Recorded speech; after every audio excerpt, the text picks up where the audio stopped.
I face the same thing because I own 15,000 houses. So you touched upon an important topic, buying a house.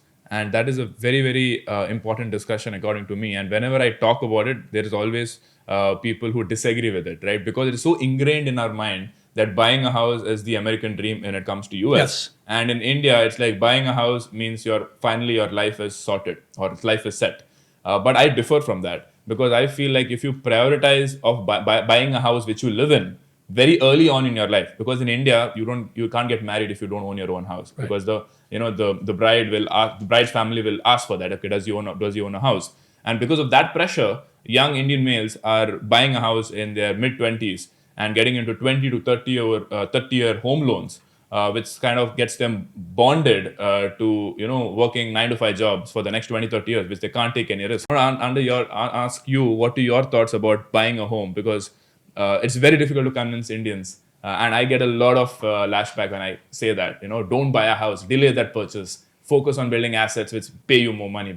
I face the same thing because I own 15,000 houses. 15,000 houses, okay, which you give it out for rent. Nothing wrong with buying a house. Yeah. Difference is I use debt to buy it, and I pay no taxes. It's not the house. It's not the stock. It's not the bond. It's not the ETF. It's your brains. So I would rather use debt and pay no taxes. Right. So interesting point, because to be able to do what you just said, that you need to borrow debt, buy homes, and then give it out for rent. But you got to have it in your head first. Right. No, but Don't go stupid and running out there. I said your house is not an asset. Right. House is not an asset. If it puts money in my pocket, it's an asset. Correct.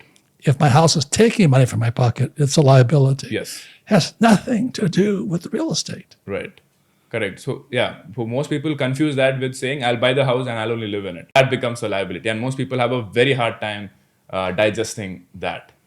Right. They think like poor middle-class peasants. They spend 30 years to buy that one house. Yeah. How will they afford the next house? Right? Then they have to worry about their retirement, their kids' education, their kids' marriage, their kids' house.